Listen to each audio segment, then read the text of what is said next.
Like, yeah.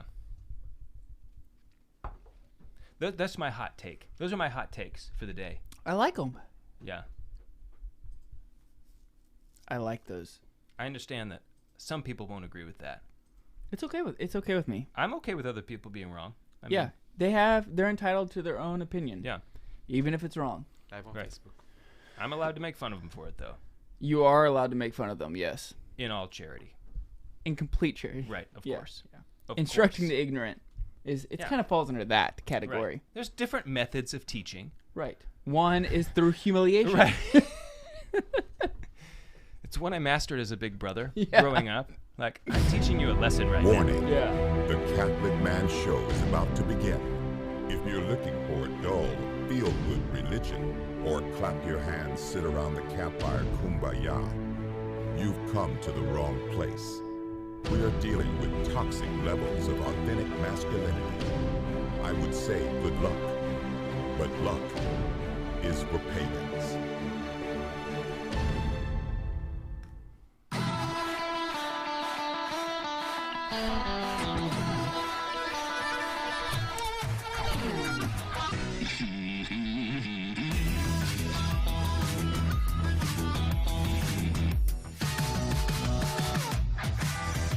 Welcome to the Catholic Man Show.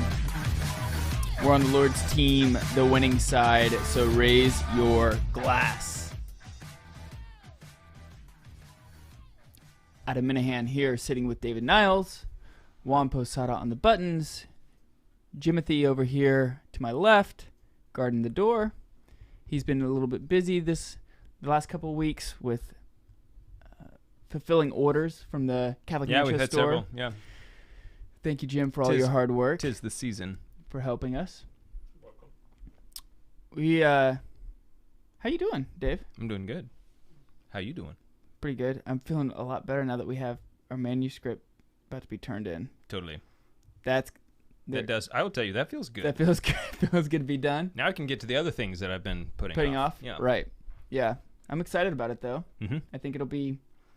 I think they're going to go through with it and move forward with it. No guarantees. So. I hope so.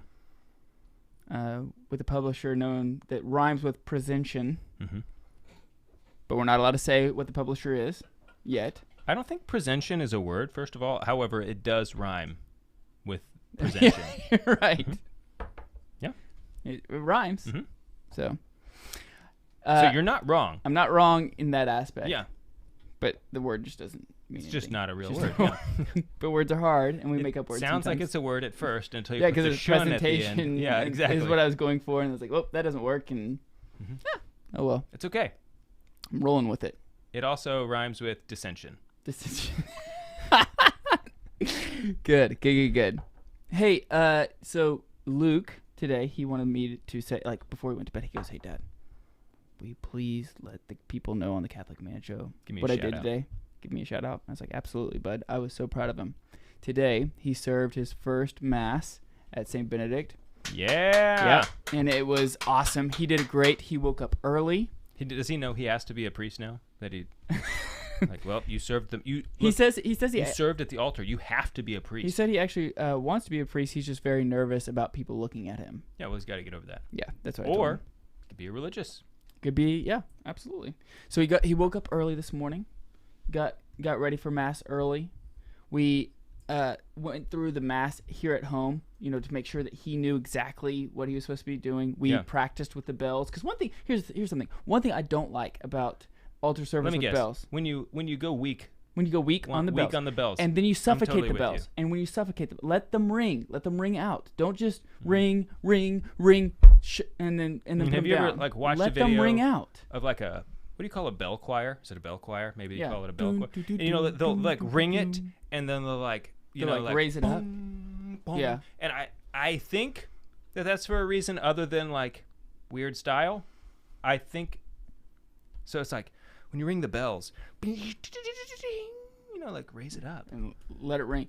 And you know what? He got compliments on how he rang the bells today. Nice. He was intentional. He was reverent the whole time. He had solid prayer hands throughout the perfect hand form, man. Throughout the whole Mass. That's amazing. I was very proud of him. someday when Luke listens to this. It's too bad I missed it. I know. We were at the Mass of Thanksgiving for Father Leo Morales. Yes. We had 2 priests ordained yesterday here in the Diocese of Tulsa in Eastern Oklahoma. It was a great day. Father Gabriel, Father Leo. Friday, actually, but yeah. It was not yesterday. That was on, Friday. It was on Friday. Yes. So great things happening here in Eastern totally. Oklahoma. I got 2 new priest blessings on Saturday. That's awesome. Yeah. I got to just talk to them right beforehand. They were just, exactly how you'd want a priest to be. Just could not contain themselves in excitement. Yeah. You get a plenary indulgence. You're eligible for a plenary indulgence for attending the Mass of Thanksgiving of a priest who is a priest's first Mass, and I did receive it. If you're detached from sin. Yeah, you have to. The thing is, you have to be 100% completely detached. You have to be free of all attachment from sin, and I was. At that moment. Yeah, so. Received it and then buried myself. I'm very proud of the fact that I was. Detached from all sin. Exactly. Well done, dude. Thank you. You're welcome. Yeah, so anyway, I want to give him a shout out. He did a great job. I was very, very way to go, proud Godson. of him. He did it, So shout out to you, Luke. Someday when you listen to this, Dad's proud of you. If the internet still exists when you're older. If Christ has not come back, right? Yeah. by the time you listen to this, Dad is proud of you. That's very awesome. And he's gonna serve midnight mass. Midnight mass this year. Yeah, he is all in. He is serving midnight mass. You gonna hop him up on coffee beforehand? No, I'm not. I served midnight mass when I was a kid, and choices. Just broke my neck during the Holy Mass. Yeah. I could not stay. Once you get to that point, people are sympathetic because they actually thought, oh, it's cute, because he's anyway. Like there are like women in the crowd, like, oh, he's falling asleep. Isn't that cute, honey? Honey, yeah, honey, wake up. Yeah. It's not cute when you do it. Yeah. I actually think he's 7. I actually think I fell asleep as the offertory is being brought down, so everybody went to the front of the altar, and then I woke up and I was like, ah, and I'm supposed to be up there. Yeah, so I ran down there. Anyway, I'm really excited. I'm just excited to see him so excited. Yeah. About serving at the altar. Yeah. And taking it very seriously on his own. That was not something that I really instilled in him as far as the desire to. He strives to do all things well. He does. Yeah. Yeah. I like that about him. And so I was just really, really impressed, wanting to go over it beforehand, wanting to be very intentional, and then taking it seriously, almost militaristic. Yeah. As a server, Very manly. Very manly. I was very, very happy. So one of our other new priests here in the diocese is Father Josh Votruba. Mm-hmm. Also, he grew up at St. Benedict's with us, and I remember watching him serve when he was younger, and knowing that guy's going to be a priest. Mm-hmm. You could just tell by the reverence with which he served, his love and dedication for the Holy Mass. I pray that's the case with Luke as well. He was me excited. Too. Oh, awesome. Hey, also we got to give a shout out to Maria Victoria. Don Juan had a girl. The girl has entered into this world. Mom and baby are doing great. Baby is not sleeping very well currently. So Juan is kind of breaking his neck right now. He's probably pretty tired. I just want to ask all of our listeners to please pray for Maria Victoria Posada, because she's a girl and she has to survive the Posada household. And that's not a guaranteed thing. She says challenge accepted. So just say a prayer for her. Just say a prayer for her, yes. Bless her heart. One of my other godsons, Santiago, he so far has been an excellent big brother for Maria Victoria. A beautiful name, by the way, Juan. Maria Victoria, Our Lady of Victory. Thank you. Well done. Love the name. So we're drinking Krupnik. Oh, yes. I'm sorry. That's okay. So we've had Krupnik on this is the 2021 Is edition. This a Catholic man show tradition as well? It has become, certainly. We've had it 4 or 5 times. We had it every year. Every year, I think. Yeah. So I think this may be one of the longest traditions outside of the camp out that the Catholic man show imbibes in. If people aren't familiar with it, Krupnik is a Polish dessert liqueur. My family, my dad, the men in the Niles household have a tradition of making some at least once a year. Mm-hmm. We don't always do it on the same day, but it's so good with Christmas. You do it in Advent time. It's like typically in the fall, when we do it. Or you have it prepared for Advent time. But it's not specifically. Sometimes we do it before Advent, Okay. It's just really good at Christmas because it's got all these spices in it. Mm-hmm. It's got It tastes like Christmas. Christmas yeah. to me. Yeah, so it's got like mace, allspice, cloves, cinnamon, vanilla, honey. It's got a lot of honey in it. Orange spices. Orange peel. Yeah. So it's really, really good. If you go to Poland and you get it, it's gonna be more on the dessert side. The stuff we make, I wouldn't call a dessert liqueur. I would call it more of just a liqueur, right? It's not quite 40% alcohol, I don't think. So Okay. That's why it's a liqueur and not a liquor. It's funny because it does have a warmth to it. Oh yeah, I mean it's got Everclear in it. Mm-hmm. So the thing is, we don't know exactly how strong it is. You know what I mean? We don't really know. And when people drink it, they say, "Oh, that's strong," but really, it's I think all the spices that are in it. It's very that hit the tongue. It's bold. Yeah, it kind of knocks you back. It's also really good for clearing the nasal passages. It's very good medicinal purposes. It was first brewed by Benedictine monks in Poland, and during World War distilled. Yeah, it's made. They made it first, and in World War I, World War II, World War I, they used it for everything. It was sort of like in the movie My Big Fat Greek Wedding, how the guy uses Windex. He's just using it for everything. That's kind of what they did with this. They would use it as a disinfectant because it's got honey in it. Oh yeah, it also has a lot of honey. Yeah. They'd use it as also alcohol, an anesthetic, right? I mean, they'd just use it for anything that needed to be done. Yeah. And drinking. Cleaning wounds, cleaning floors. It's funny to take a swig of something and then use that same thing to keep cleaning. It's like, did you just drink the cleaner? It's like, it's good. It's pretty good. Try it. It's pretty solid. So anyway, we just made it about a month ago, and what does the label say? Krupnik, the drink of champions. Last year was Krupnik the cure. Krupnik 2020 the cure. Yeah. This year is the drink of champions. Yeah. I like it. My dad comes up with it. And there's a winged hussar on the label this year. Which I dig. Polish. Yeah. Way to go, Anyway. Mr. Niles. All right, so when we get back, we're going to read some poetry. We're going to continue from last week, read some Christmas poetry. We'll be right back.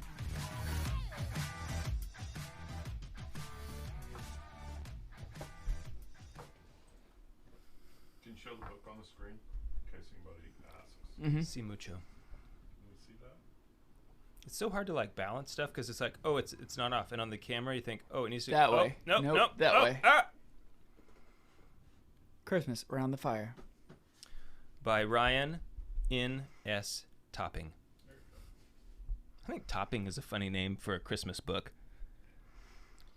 Shout out to Father Matthew Spencer.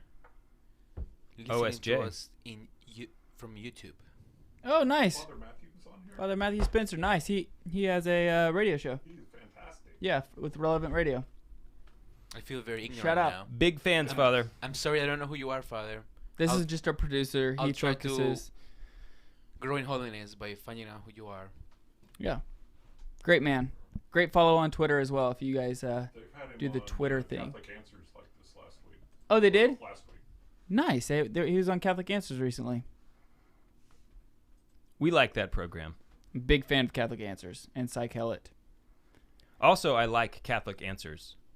Apart from general. the show, answers that are Catholic, I really dig. Yeah, me too.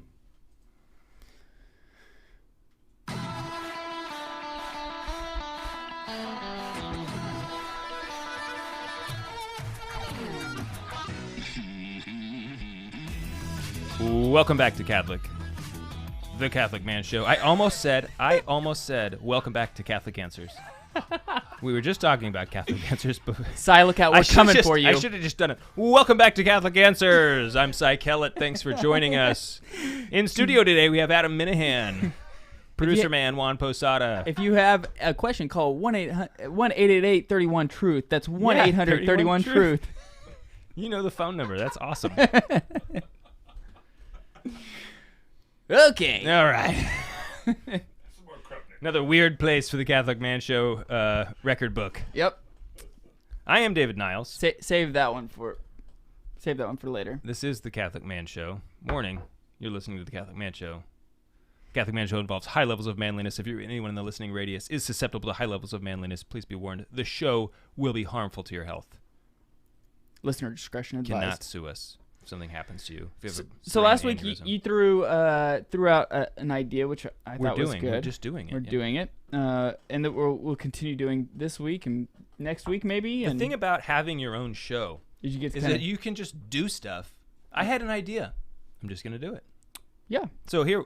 So what is the idea again? We have this book. It's at home. Christmas Around the Fire by Ryan N.S. Topping. And it is a delightful book. The first half is all stories that are all short stories. They're all short stories. So very appropriate length to sit down and read a story real quick, or with your family. In like 10-15 minutes, right? A nice story, short to start to finish. The second half is essays and poetry. And the essays are also all really good. The first one is Benedict XVI, Advent Calls Us to Silence. And the last one is also by Benedict XVI, Epiphany in a Secular Age. Then there's like Cardinal Henry Newman, Why Do We Need the Epiphany? There's St. Augustine, A Christmas Sermon. So there's a lot of really great things. And also, those essays are also short. So you could just sit down and read them quickly by the fire. And then there's also poetry in here, which is just really nice. I have developed a love for poetry. A palate for poetry, maybe? Yeah, a palate for poetry, I would say, yes. A preference for it, even. I have, really my experience, my exposure to poetry is through homeschooling. So, homeschooling is so hard. It is way harder than what I thought. It's definitely harder than I thought it was going to be. Yes. But it's part of. But it's worth doing if you can. Yeah, absolutely. If you feel it's also called been to really great. Yeah. So it's part of the curriculum that we're doing. Is that that we have the kids memorize poems and poetry, which is really great because when you have company over, it gives them something adult to do. Like they would like to participate. perform. Kids, they want to like kind of, hey, look what I can do. Right. And if they don't have anything worth watching, the things that they do will be like, hey, watch this. And they twirl. Right, exactly. So anyway. Anna. They will typically, when we have company over, at some point they'll each get to do like one or two poems. Mm-hmm. And also it brings delight to our guests because they know some good poetry, right? So my experience with poetry is mostly children's poetry.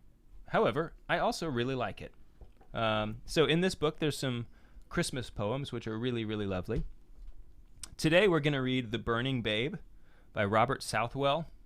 So this is a very, very old poem because Robert Southwell, he lived from 1561 to 1595.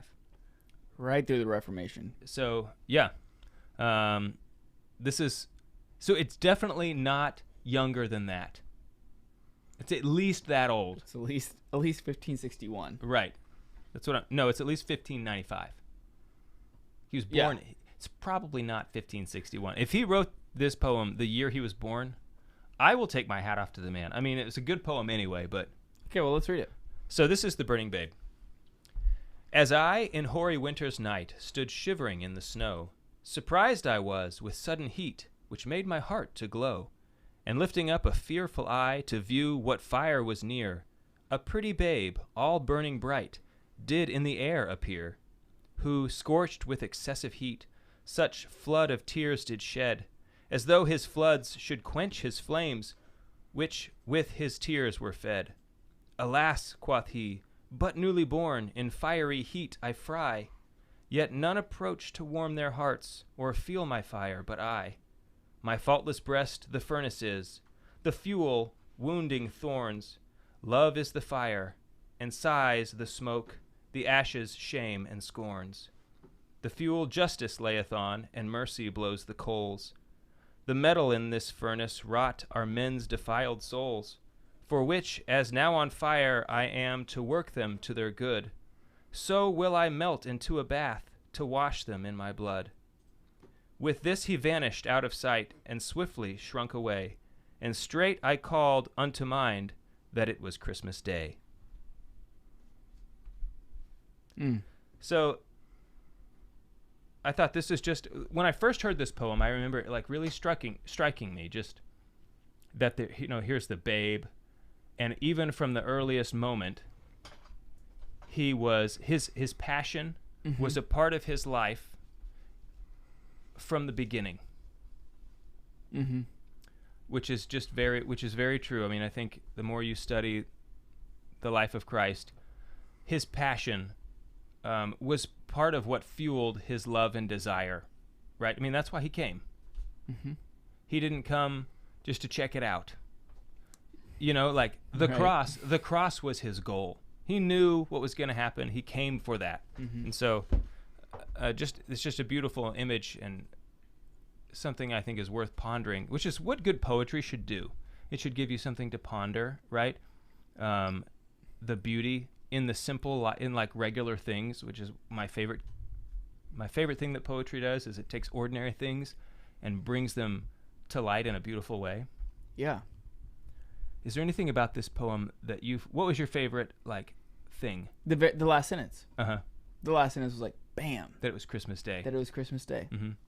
And I don't know any of the history behind this poem. I don't know like if there was something that he was writing about more specifically, but I just really liked it. There's a number of other good poems in here. And as I said, as I've had only a very, very small exposure to poetry, but the exposure I've had has just been so lovely. It's made me recognize, as we kind of talked about last week, the manliness of poetry. To have a master, to be able to like master your language, it's a very commanding thing. To have, to be able to take these words and to really wield them, almost like you would wield a sword, or just something else. I always kind of grew up, and certainly growing up, I thought, poetry is like sissy, like you think of poets, you don't think of strong, burly men. You think of soft, men who can't, they could never pull a plow. Right. That's why you're a poet, because you're not good at doing these other things. But I think that's an unfair... Unjust. It's unjust. Even though it might often be the case. I mean, not saying it is, but sure. But that's not the fair coloring of poetry in general. Yeah, I've also often thought about Christmas Eve and Saint Joseph, trying to find an inn, somewhere to. I mean, could you imagine what's going through Saint Joseph's mind at the time of like knowing that your wife is about to give birth, and you have nowhere to go, and just how helpless as a man you would feel? Like, your job, one of your main jobs in life is to provide for this woman, to protect her, to serve her, to provide for her, right? And you're not doing any of them on one of the most important days of her life, your life, her life, the family's life, and how much. I wonder, like, still, last week we talked about peace. I wonder how much, he still had this interior peace, even though there had to be this human anxiety about him, that was happening during that time. But this trust in the Lord that he would provide at some point. I don't think I'd be as trustworthy.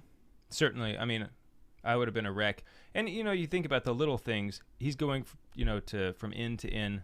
Coming back from the inn. Like, think about the second inn, like, that he went to that said, no room for you. Right. And that just demoralizing. Bethlehem was a small town back then. I mean, I don't know what it's like today, but how many inns did they have? I don't know. But for you to go and say, like, hey, my wife's she's about to give birth, and none of the other men in here are man enough to, like, give up their spot. So a woman can, so this poor young woman can have shelter for the night, so that we don't freeze, and certainly so the baby doesn't freeze out here in the cold on the night it's born, right?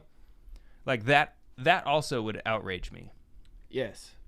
That Presumably, that's a good point. I hadn't even thought there's about all that. these men inside who consider themselves and call themselves men, Right. and none of you are man enough to give up your spot, so that this poor girl. Because remember, Mary, it's not like she was a full-grown woman. Like it's not like she was 25 even. She's like maybe 15.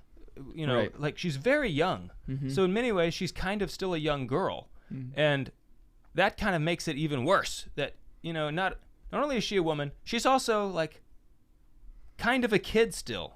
Right. Not certainly they wouldn't have called her that back then, I don't think, but Right. It's just come on. Yeah. I've just thought about that quite a bit in adoration this last week and a half. So just recently I was reading the book I've talked about many times, The Life of Mary as Seen by the Mystics. It's just there's a very detailed account of this very scene of them in Bethlehem, Mary's own resignation to divine providence, and just her total trust that things will be fine. It'd be tough if you're about to give birth. Right. So we're going to talk about gratitude this evening. We'll be right back and we'll talk about gratitude. Why are we off on Cubase? One. I had like a 10-second lag clicking record in the last one. So you didn't get my Catholic Answers. Actually, I was laughing really hard because I didn't get the first part. I got when you said, "Welcome to Catholic Answers." So it's like, it's going to be even funnier. Hey, there's this person on YouTube. Who's Margot Basso? I haven't heard it. I don't even know. I've not even Does that even sound familiar? I did not know. She's sounds like from a previous life. Maybe I might have known her. I think her real name is Margarita, and Margot is like an alias. I don't know. It's been too long. All right. Sounds like someone who likes Michael Knowles more than us. That's what it sounds like. Definitely. It's like, without a doubt. Just crying over here. Just crying. Just trying to focus on gratitude.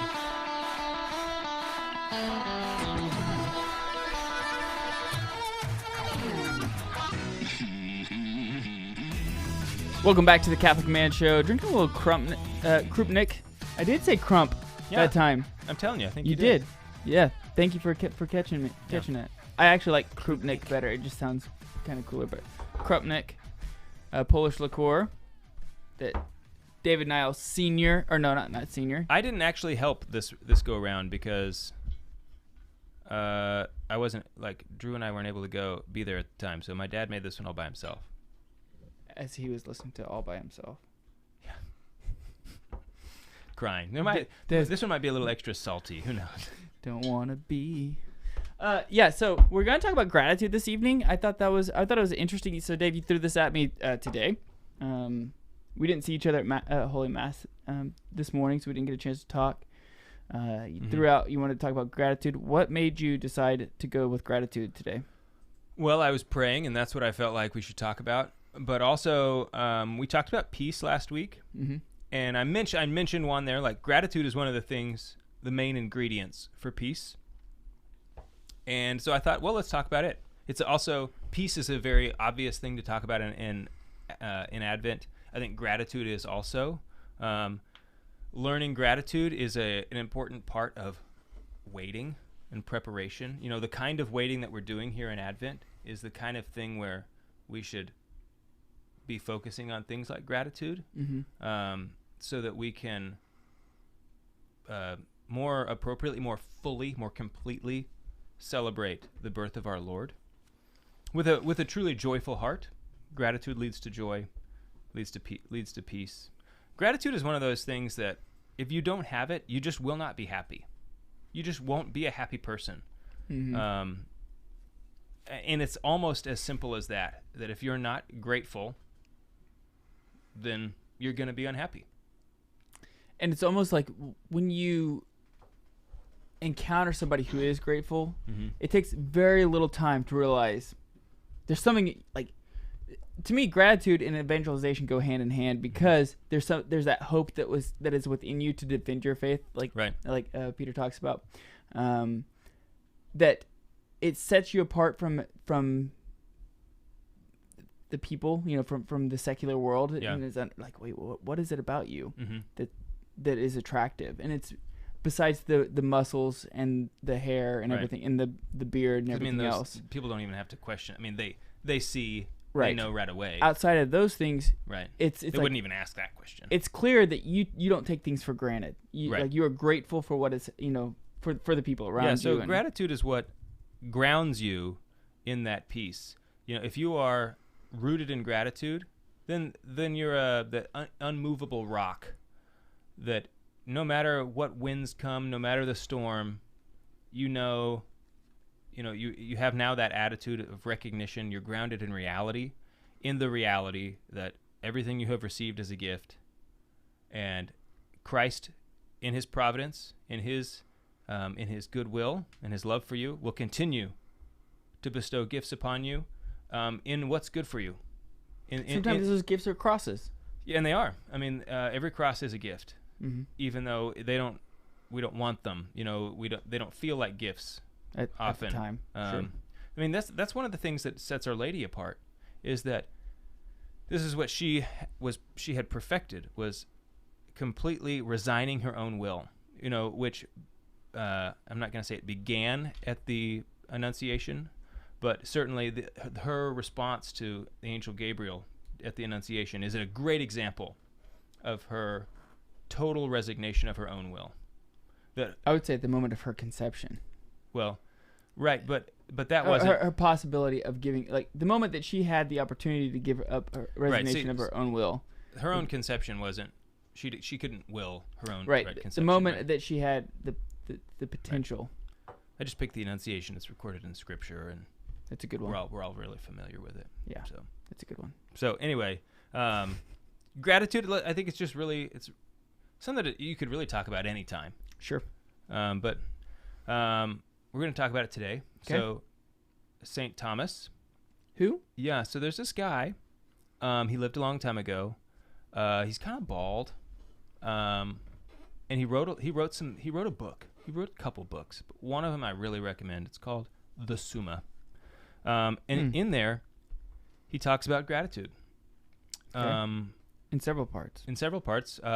He asks, like he does for a lot of things, the same questions, whether gratitude is a unique virtue, and he says, yes, it is.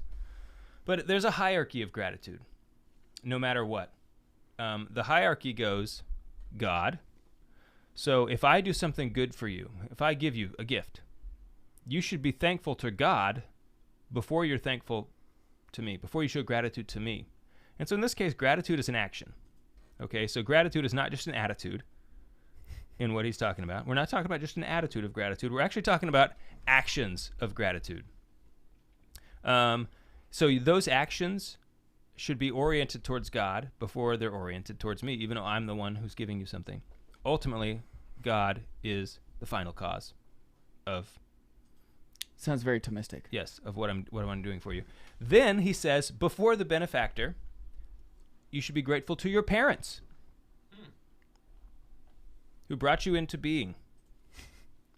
Then That's great. still I love it. before the benefactor, and I must admit, I'm not exactly sure what he means by this, but he says we should show gratitude towards, or have gratitude for the person that excels in dignity, from whom general favors proceed. So this is still before the fourth person, which is the benefactor, from whom we have received particular and private favors.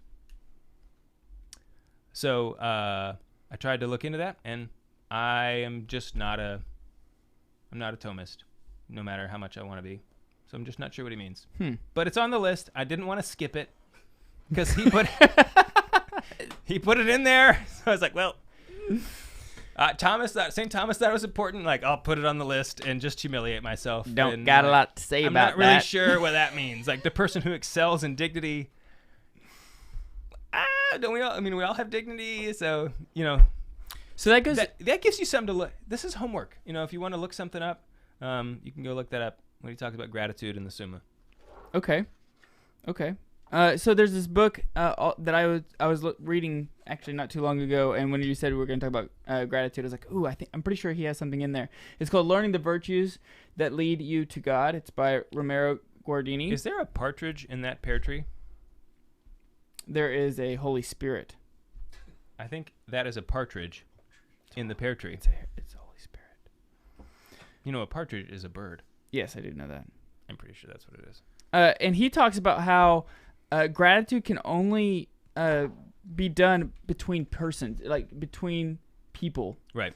That you can't have gratitude actually towards a company or a place or a thing. Mm-hmm. You can't express gratitude for that. You can be thankful for that, but you can't express the gratitude is unique to to persons. Yeah, that's an important distinction. That the difference between being thankful and having gratitude. Now, let's say you like win a lottery or something. It's not like somebody says, you know what, let's give this money to Adam Minahan. You just do it. You do it. You just got lucky and you won. You could still have and should have gratitude to God. So even though, like, you're not having gratitude, you're not expressing gratitude towards the lottery, but you still are grateful in that moment, as you are in every moment, the good or the bad, towards God for all things.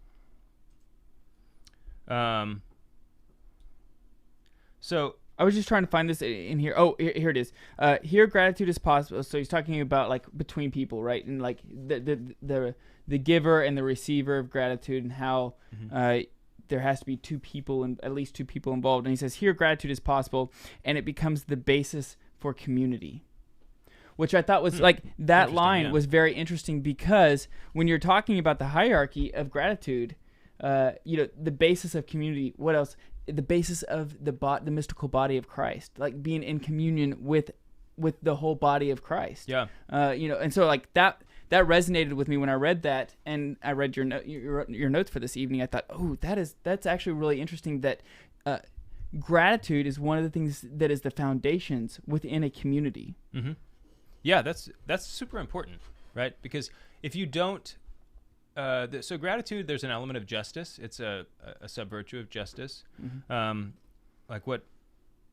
I'll read what Thomas says about it in a second. But if you're not repaying, giving to another person what is due them, then you can't really build relationships. If constantly there's a lack of justice, right? If there's injustice, across the community, you're not going to have a community. So St. Thomas says that gratitude is that the natural order requires that he who has received a favor should, by repaying the favor, return to his benefactor according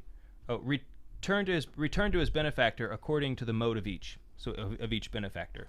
Now that doesn't mean it's like, hey, I gave you a gift that was worth $20. You have to give me a gift that's worth $20, right? Because maybe a gift of $20 is not something that you can do, but your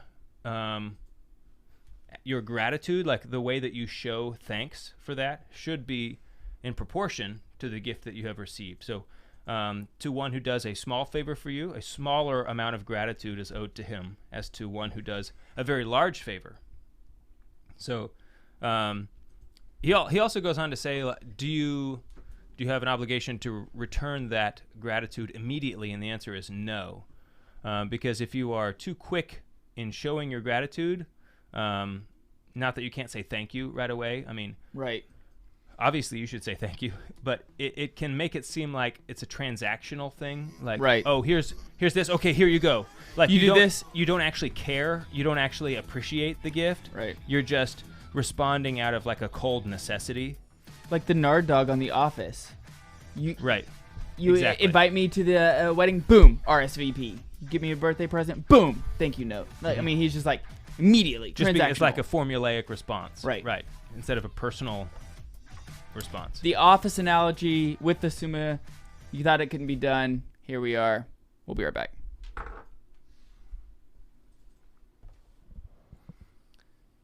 That was way better than the candy analogy. I was going I was actually going to bring that up, and I was like, we don't have enough time. But what's the candy analogy? With Tim Staples when I was talking. I don't even remember what it was, but it was some kind of candy. It was I had brought up and the crucifixion, bro. It was. It was like Mary, the suffering of Mary in the crucifixion, and you were compared to like giving away candy or like not eating candy that was right there or something. That resonates with me. Yeah, I have given multiple candy analogies on the Catholic Mantra throughout the years, all of which have been terrible. Isn't it strange that you're the one giving candy analogies and you're, not me? You're more of the candy guy than I am.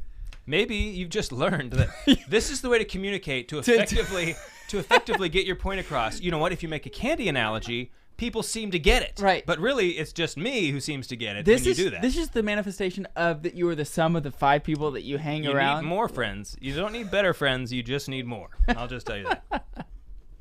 Obviously, you're not going to find a better friend. I mean, come on. Do you have YouTube? Yeah. Father Matthew mentioned the name of a book, I think. I think he's talking about the book that Oh, Learning the Virtues? Guardini, right? He says Guardini for the win. Oh, yeah. Is that what Yeah. Okay. Yeah, Guardini is. I really like. He's a Dominican priest, author. Big fan of Guardini. He has several books that I've. You have to make sure you specify which Guardini, because there's also like the one who wrote, like the book on liturgy, like back in the 40s or 60s or something. Pretty sure that guy was Guardini also. I'm not aware of that. I've read he has the Art of Praying as well. And that's another one that I've not read through completely, but read a few chapters and really enjoyed. Anyway, yeah, Learning the Virtues. This is a great book if you are looking for. There's somebody who emailed us the other day. Man, I have not been able to keep up with my emails. I apologize, but somebody was asking us about ways of being introduced to sub-virtues outside of the Summa. And this is a good one. There's another one, Joseph Pieper, the 4 Cardinal Virtues. That one lays out the 4 cardinal virtues and then has sub-virtues within each cardinal virtue. But this one also is really good because it talks about the nature of virtue, and then it goes through, I don't know, probably 1, 2, 3, 4, 5, 6, 7, 8, 9, 10, 11, probably almost 20 different virtues, a lot of which are sub-virtues and how they relate to the 4 cardinal virtues. Really good. There's another one. This is more like very beginner. It's called like Boys to Men. Anthony Eslin, is that what it is? I do not remember, but it's all about. I've got it in my verbum library, and I end up referring to it a lot. Like in the beginning, when I'm looking for like just a good definition for a virtue, or like it's pretty straightforward, very easy. You know, it's not hard. It's not like almost no philosophy. So it's a really good introduction to. It's just all about different virtues that men should be living. Yeah. Listen to this sentence right here. This is pretty good. I'm ready. A true virtue signifies an ability to penetrate with a glance the whole existence of man. Say that again. A true virtue signifies an ability to penetrate with a glance the whole existence of man. A true virtue signifies an ability to penetrate with a glance the whole existence of man. Man is made for virtue. That's pretty heavy. It's pretty sweet. Anyway, so in this book, he talks about gratitude. Like, what if you're blind? That's what I keep thinking. Actually, we'll save this for after the radio. I think blind people. Because you have a lot here. Could still have virtue. That's what I think. Okay. Yes. I'm just saying that. But he talks about like some qualifications people, that have to happen in order for gratitude to exist. One being with somebody else. Also with freedom has to. The realm of freedom has to be available. Gratitude can only exist personal freedom. Gratitude can only exist only with reverence. Oh, that's interesting. I like that. So he actually goes through a couple. I didn't get a chance to read through all of this, but he talks about several things that have to be made known in order for gratitude to take place. There's also an interesting I'm going to just say this before we get back to the show, on the show proper. there's another side of gratitude which is kind of interesting, that in order for gratitude to be possible, there's prerequisites on the side of the giver. So you need to be giving with good intention. So like, let's just say you're a wealthy person and you're giving out of a sense of superiority. Oh, that's another one he says in there. Gratitude is not possible in that situation because Yep. the person who's receiving owes you nothing because you're demeaning them. Mm-hmm. There is no debt. So that's what gratitude is about, that there's this that there's a debt to be paid between the one who has received and the one who has given. And that doesn't mean that you're obviously going to pay back in a monetary debt, but that there is something owed to the benefactor, acknowledgement, the gift, and this gratitude for the gift, that if not given, there is an injustice between those two people.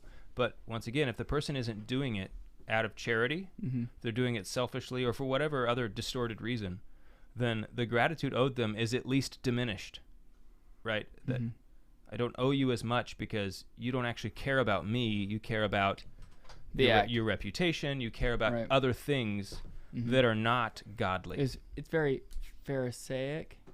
Yeah, it's just selfish. I mean, ultimately it becomes... Is Pharisaic correct? Yeah, Pharisaical. Either way, I think you being could a say, Pharisee. I think you could say Pharisaic or Pharisaical. I'd feel comfortable anyway saying either one. Okay. So I just wanted to throw that out there because Boys to Men.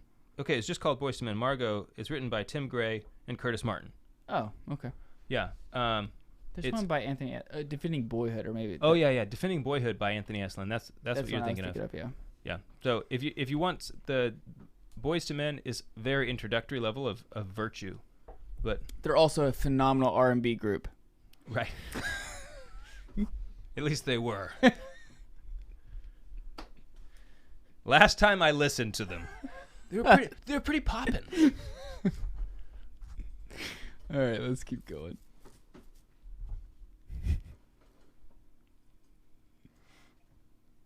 I had a Boyz II Men CD. Did you? Back in the day. Nice. Welcome back to the Catholic Man Show. I'm David Niles, here with Adam Minahan. On the struggle bus today. Am I? That's okay. The struggle bus, at least you still get somewhere. You know what I mean? Like, you're not a man standing still. You're still a man moving forward, no matter how lame it is. We're talking about gratitude, and I'm very thankful to be here, Adam. Okay. So, I'm grateful for our conversation. I've got some other things here in my notes. I think that we're gonna maybe skip. I want to make sure we get to the steps to growing in gratitude. Okay. I talked already about what gratitude is.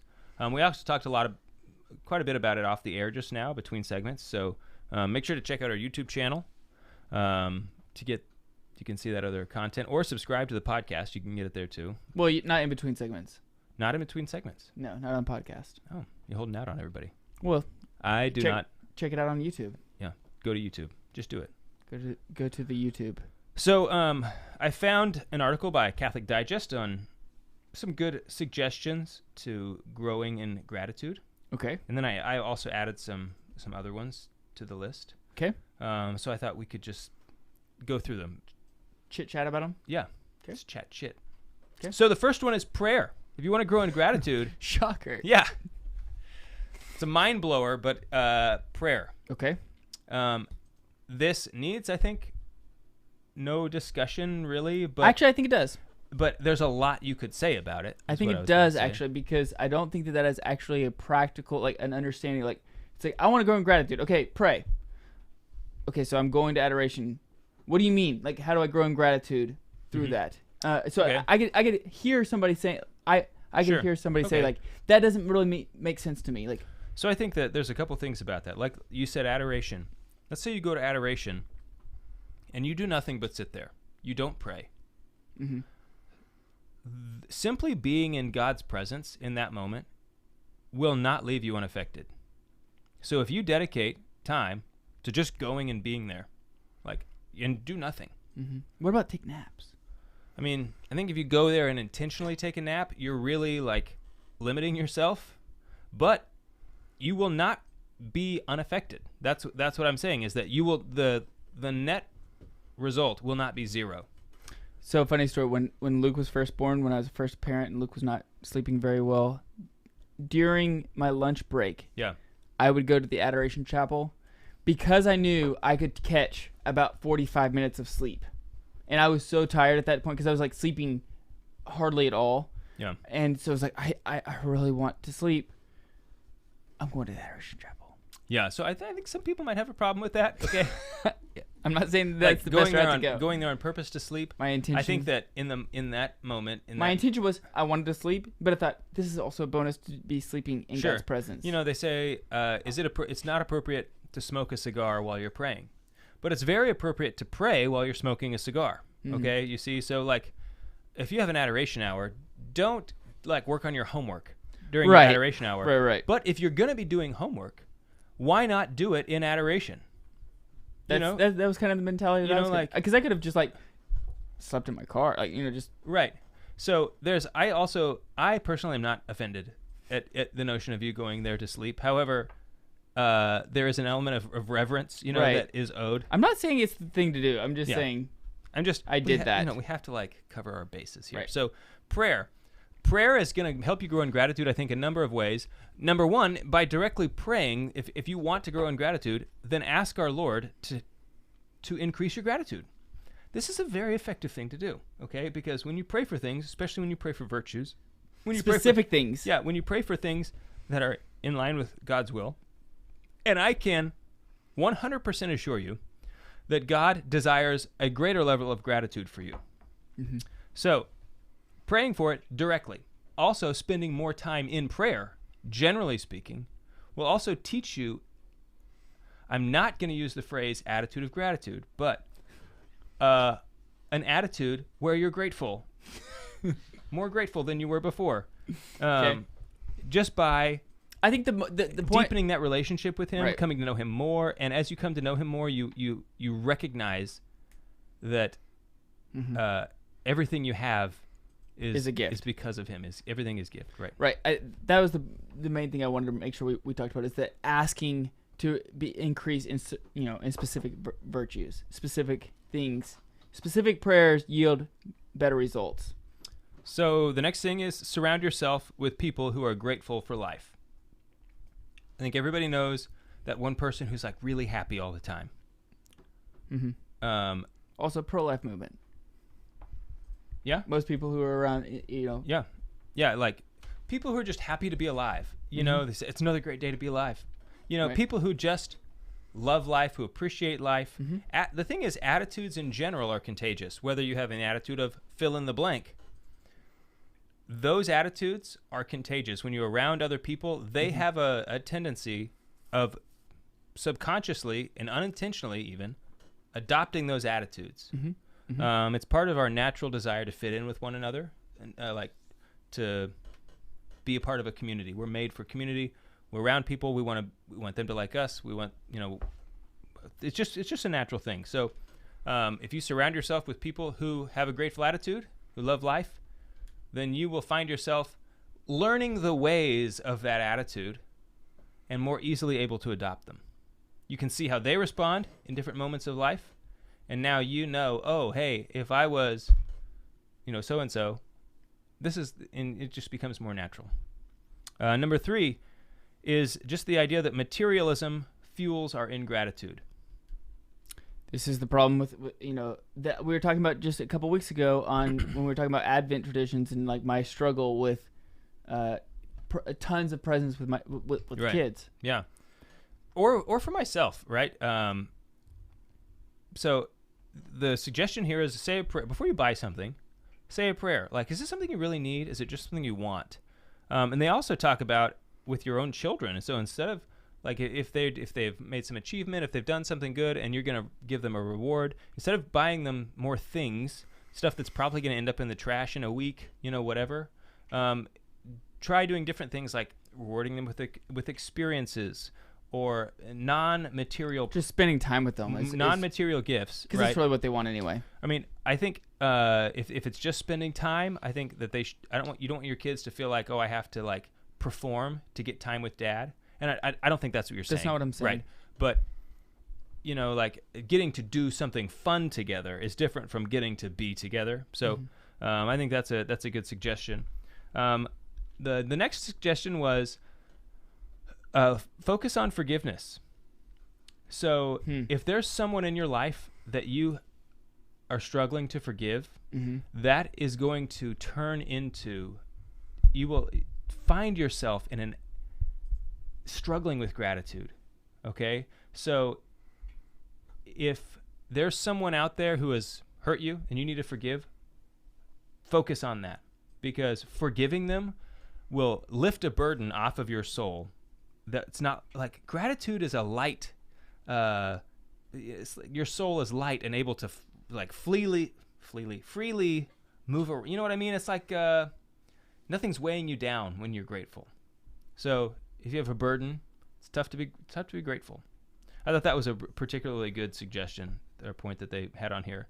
Then they talk about worry and anxiety. I think this is kind of related. And they mention in here how there's actually direct correlations between screen time and levels of anxiety in most people. So if you're someone who is kind of anxious, you know who you are. Hopefully, if you know thyself. Right. So just take a look at your life, your day-to-day, like how many minutes, what am I doing in my downtime? Am I letting myself be just resting, or am I like pulling at my phone all the time? Right. How many seconds today did I do nothing? So that's something to really think about. Then I'm trying to go through these pretty quickly. So that's the end of their list. I wanted to bring up the point of practicing custody of your language. Do not be a complainer. So if you want to grow in gratitude, don't complain. This is something I think that a lot of men still do, they including do. myself. Yeah. I complain way too much. There's a notion that you just got to vent, just get it out. That's not true at all. That is a completely false thing. Venting is not good for you. It is bad for you. And I was pondering this and I kind of realized that there's a type of consummation with your negative attitudes. Okay, like something bad happens to you. It's not your fault that you feel interior, like that. Maybe you're mad about it. Maybe someone did something that's unjust. Okay, it's not wrong that you feel upset about that. Okay, that's not your fault. You didn't choose to feel this way. It's just the reality. You feel this way. However, you have to be responsible for your own things that you do choose to do. So when you choose to complain, when you choose to vent about it, if you want to call it that, it's sort of like a consummation with those negative feelings. It's like I'm taking those negative feelings and I'm now making them part of me by validating them with my own words. Okay, so we need to recognize and have custody of our language as men. That I understand, I didn't like that, but I'm not going to complain about it. Right. If there's something that if I need to speak it as a part of protecting other people, whatever, making sure something doesn't happen again, that's not what I'm talking about. I'm talking about just going and complaining about it to your wife, to your coworkers, whatever, right? I think about Jesus a lot here, right before when he was being questioned by Pilate and things like that, and he didn't speak. It had been so easy for him, right, to say you guys are being unjust. Do you not know who I am? But he didn't speak. Sometimes the most virtuous thing you can do is endure that cross, endure the wrong thing that's being done to you, and embrace it as a cross. Right. Don't defend your own reputation. Right. Jesus himself gave us that example. Right. Exactly. So we've got two more things here on the list. We're going to talk about them on the other side of the break. So once again, if you want to hear those, make sure to check out the podcast. Go to YouTube. Patreon.com/The Catholic Man Show. We're on the Lord's team. The winning side. So raise your glass. Cheers to Jesus.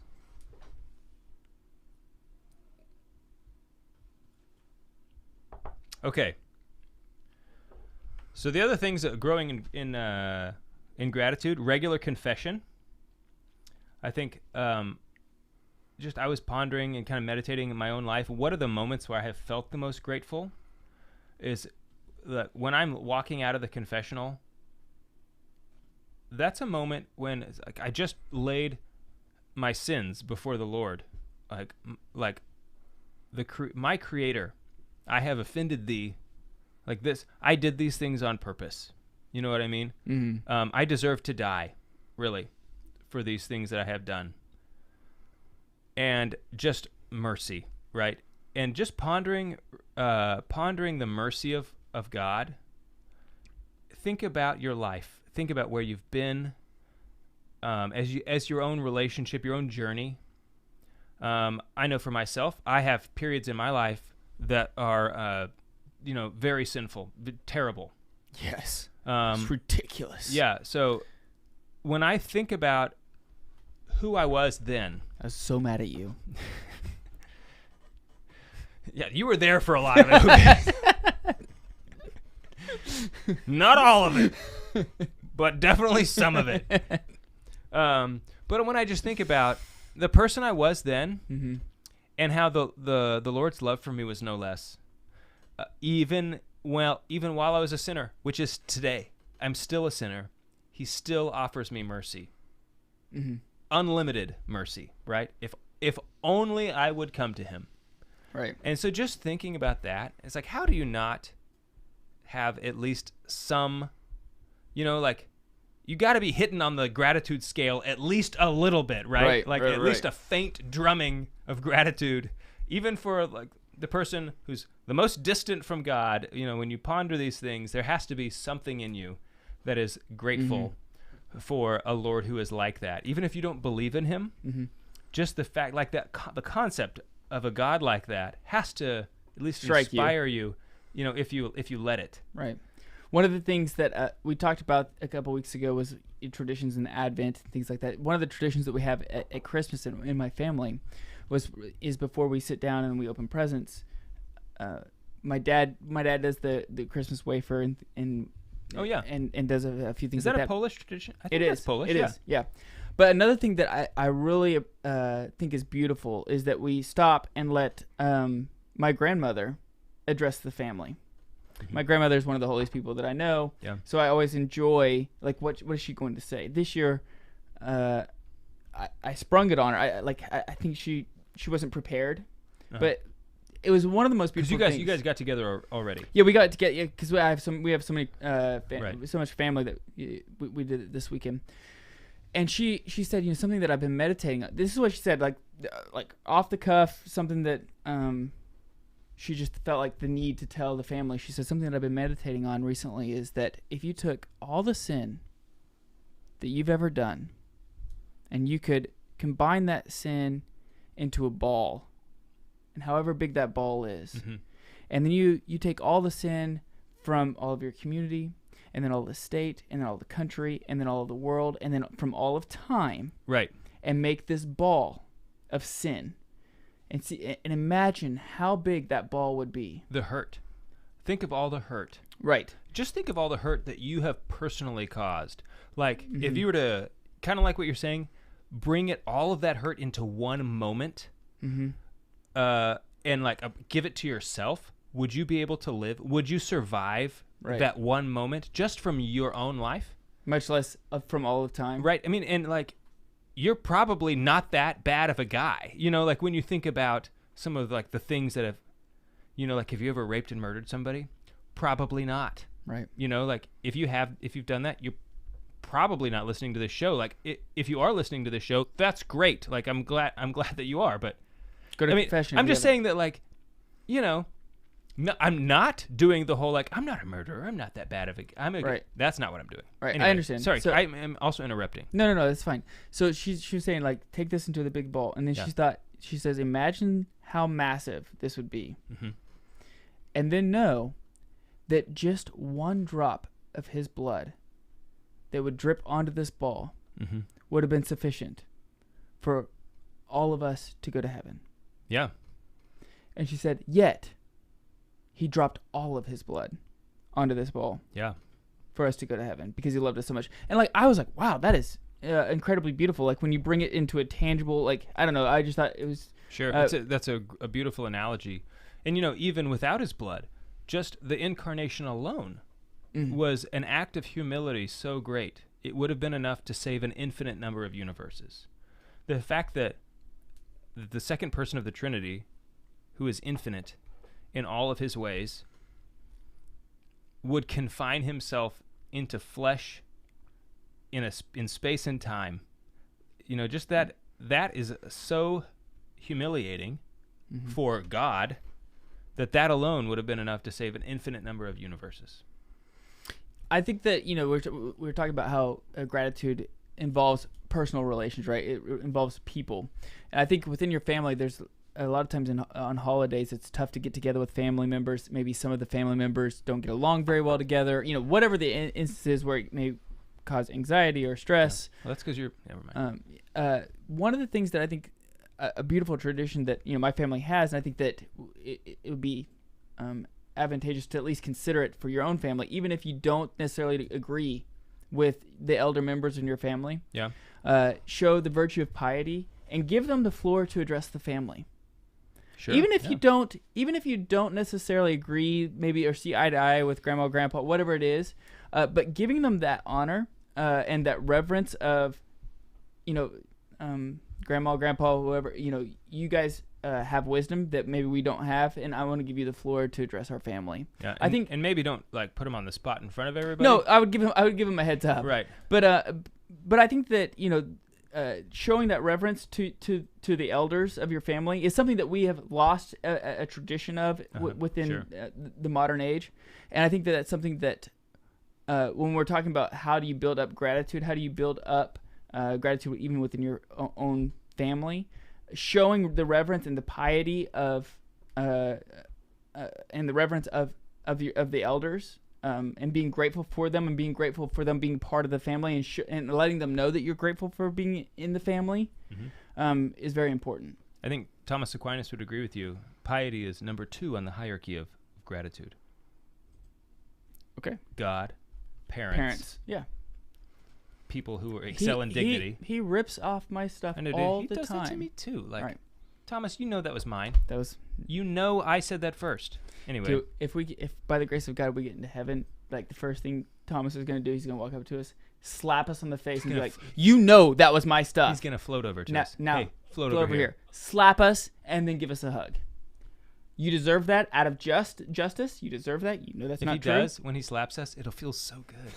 Like at that point, we're in heaven. Like justice Just feels right.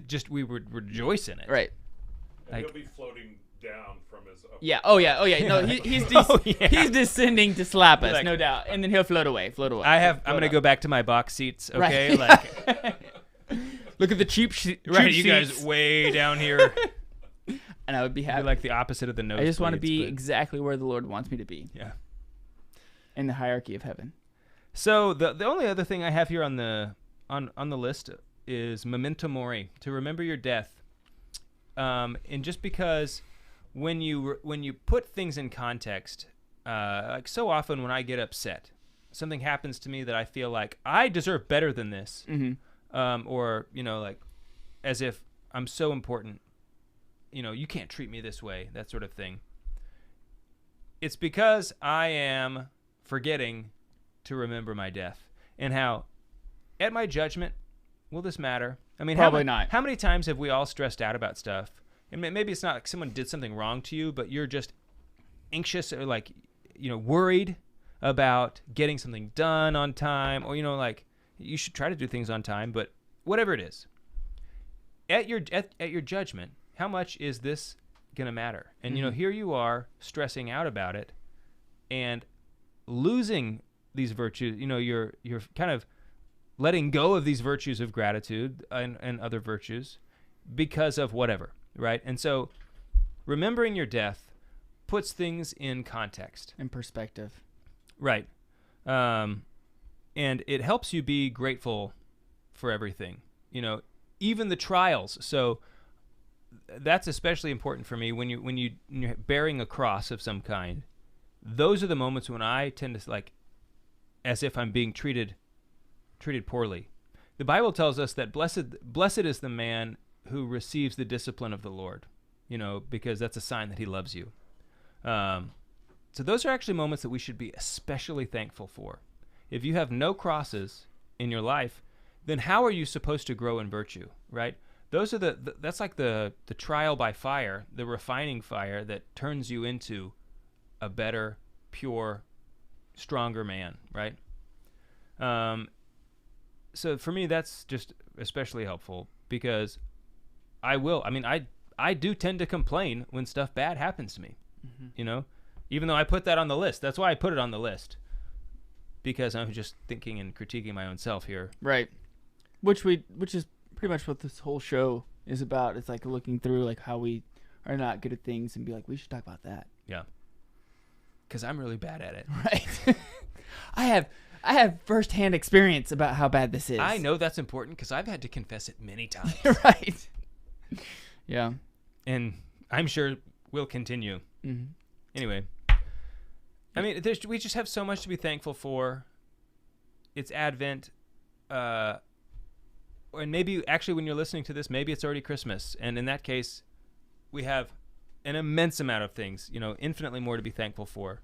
The birth of our Lord. I mean, that's the mystery of Christmas, of the Incarnation, is the greatest mystery that we will ponder. You know, I don't know what else to say about it. You know, that it's just incredible. It's amazing and awesome. If you're looking for a book to read on this, Joy to the World by Dr. Scott Hahn is a phenomenal book. Also, Pope Benedict's Jesus of Nazareth, the infancy narrative, is really, really good as well. Yeah. So those are two books that if you're looking... I have not read that one, but I've listened. Everybody says it's great. I've listened to some of it, and it was very hard to listen to because it was... I've only read one. That's my Advent read for this year is... The infancy narrative? The infancy narrative. How's it nice. going? You showed me that. It's actually not as long. It's not that long. It's not as long as the other one. No. Yeah, the Jesus of Nazareth or whatever it was. I have read one Pope Benedict XVI book. It was Introduction to Christianity. That's a big book. It was big, and I slogged through it as like, I'm reading it. I'm just going to keep reading. There were many days when I would be up early, like 5:30 in the morning reading this book, like kind of falling asleep, like, what did I just read? I don't know, just keep going. Right. Like I made it through. I got some. It's good. I didn't get nothing. It's good. It's kind of like me sleeping in adoration. Yeah. You didn't get nothing. That's right. That's exactly what it's like. All right, Juan. I think we're good. Oh, wait. Oh, wait. We can talk about the other thing that I was going to mention, which is kind of a little bit off topic, but is part of gratitude. I was reading in some Francis de Sales' Introduction to the Devout Life today. I love that book. It's a good one, I will tell you.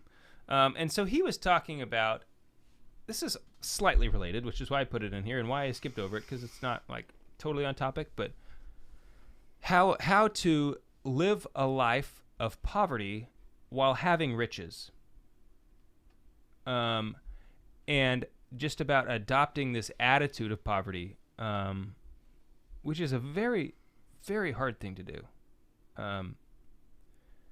But he draws out this analogy of having poison is not the same thing as being poisoned. So you can have riches without having this spirit of riches, where you're like in the world, right? Where you care about what your heart is set on these things. Mm-hmm. And it's like kind of related, like if you have this gratitude for, if you view everything as this gift from God, then you won't have that prideful notion of like, this money is mine, I earned it, I'm using it for what I want, like I want to build up myself, right? Because the grateful person doesn't think that. They think, I have received this gift, I have a duty. In fact, like the more wealth I have, the more a cross I bear, because now I have more of a responsibility to use it prudently and for the good, like, so for the person who's detached from their own wealth, their wealth is a burden, and they view it as like, now I have to really make sure I do the right thing, because like at my judgment, like the parable that Christ tells, where he gave 10 talents to one, 5 talents to another, and 1 talent to the third, and the guy who got 1, he buried it, right? And he's judged accordingly. So it wasn't a good judgment. No, it was not. Even what he had was taken away. Right. I just thought that was just a great analogy. I'd never really think about with the poison. It's one thing. There's a difference between having poison and being poisoned. That kind of made it click for me. I just wanted. I put it in the notes. I just wanted to mention it before we go. So anyway, Merry Christmas, everybody. Merry Christmas. Christ is born. Hallelujah. Just offer up a prayer for us, if you don't mind. Yeah. Why do we not ask that more? I would be so grateful if you would offer up a prayer for Adam and I, and for our families, for Juan and Jim, and everybody who helps us here at the Catholic Man Show, for all of our supporters who really do make a difference for the show. We have a lot to be grateful for, just here at the Catholic Man Show, much less in our own personal lives, but just our work here. So thank you. We're going to take Christmas off. Rerun next week. But we'll pick a good one.